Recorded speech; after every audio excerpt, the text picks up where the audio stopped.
Lots of calls. Tony, North Carolina, line 1. Tony, you're live on the John Fredericks Media Network. 888-480-JOHN. Roll. Hey, John. Hey, listen, man, I really agree with those names of those billionaires that tend to leak their money into, things going on in the communities and all across the country. But, the World Economic Forum has played this same playbook over in the United Kingdom. And now they have the implementation of the digital ID mandate 2028. They're running the same play. George Soros, anybody involved with the World Economic Forum, Bill Gates, all of it is the same game plan they ran over in the UK and other Western countries. So those types of things need to be looked into. People need to do research. Don't believe me? Go do your own research. You can look up YouTube videos, seminars, videos of them having conferences over in Geneva at the World Economic Forum. We have congressional members. We have Senate members who attend these things. All that is true. You can look it up. It's 100% right there in front of your face. Nobody talks about it. Nobody wants to think about it, but it's a fact. And that's pretty much it, man. Trump is going. Really? Yeah. Mm. Last year, he did it by video. This year, he's going. So, and I agree with him going because you have to go in the lion's den in order to win. You have to go and see what's going on. I mean, I've gone to a lot of different things that people have questioned. Why are you going? That's how you learn. That's how you see what the enemy is doing. I coach basketball. Ever like scout a game? Right? So we'd have an off day. I'm glad you acknowledge it. That's good though. That's good that you acknowledge that though. I got an off day. I got a team coming up. They're playing that night. I'll drive 2 hours to go watch them. Yeah, I can see the film, but I want to see everything. I want to see how they react. I want to see what the coach does. I want to see what the assistant coach does. I want to see how they inbound. I want to see if, what the different substituting combinations are. You can't get that always on a film. You get some things on a film, but you go and see the game.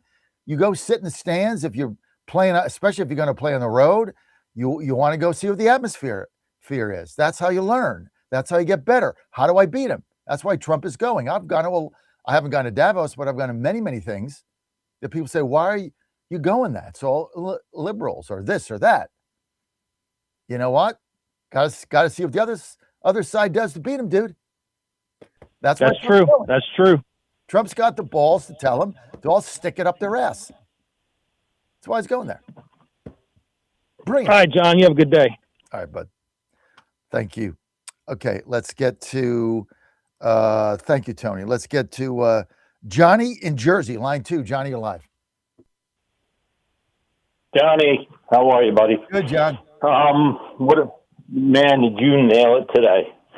I'm just so glad that somebody's out there talking about this stuff. One thing I picked up on, because, we obviously watch this stuff, is if you go into social media and you look at, the fake news, or, what I like to call the Democratic Party propaganda complex, they're mentioning the Minnesota riots, but they're keeping it at a low profile. They're not all over it the way they would normally be. So what that tells me is that it's just, they understand it's not popular. Exactly what you were saying, that normal people are looking at this, scratching their heads. I mean, if you just talk to people, everybody, the reaction, I like to, get, and I have liberal friends too. Everybody's scratching their heads on this one because they're like, well, why would, they're not in favor of it. So it's not as popular as they would plan. Obviously, they have to have paid protesters there to do this stuff, but nobody likes this. And I think the Democratic Party understands that, but they need the chaos. So the fake news is kind of keeping it low. And that's kind of what I picked up on. So I don't think this is very popular with America in general. It's because it's not organic. Understand this, John. There's no organic protest going on here. That's why you're not getting the chaos you got with George Floyd, which half was paid and half was organic. And then people found out they could loot and nothing would happen to them. So they could steal stuff and drive U-Haul trucks up in front of Neiman Marcus, take out whatever they want, drive away, and nothing would happen. That's not happening now. These are paid. And so that's why when they had their protest in Washington, D.C., they all came on the trains, on the metro from Montgomery County, the Greenbelt. They all came down, right? They all came from Northern Virginia. They did their march. National Guard was there. They had to catch the last train home. See, they're paid. People are, this is not organic like Washington residents got up and all in arms and started running around with masks on and sticks like they did with Floyd. No, it was paid protesters coming from Northern Virginia on the metro. That's the difference. But go ahead. Well, that's what you're saying is that they push out the noise and look at the signal, that they're having a harder time mustering up riots then. So that's a good thing. You follow? Also, too, the one thing you're mentioning, obviously, I mean, the frustration is it's not a secret who's funding these things. So if we know, or obviously our intelligence agencies know, and I'm sure there's still tons of rot in there, but they need to be a little bit more aggressive with this stuff.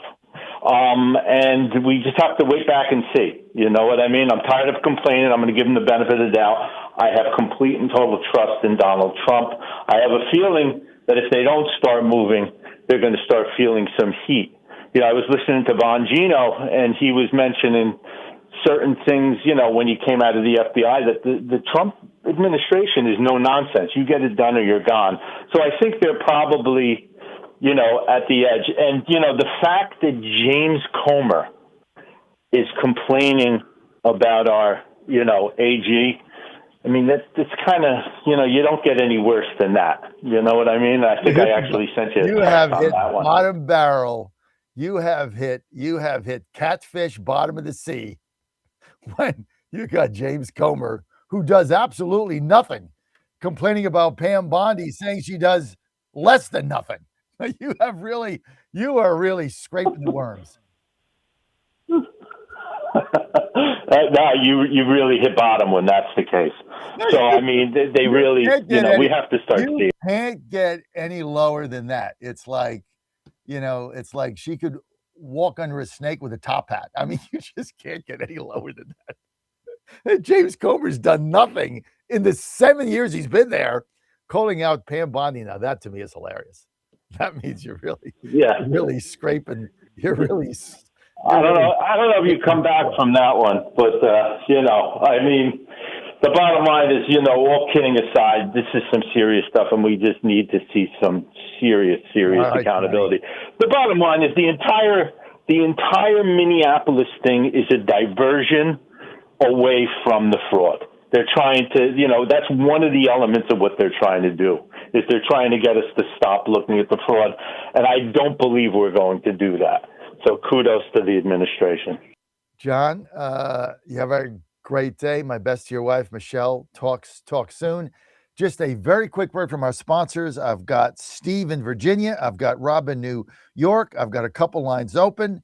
888-480-JOHN, 888-480-5646. I'll be right back in a minute.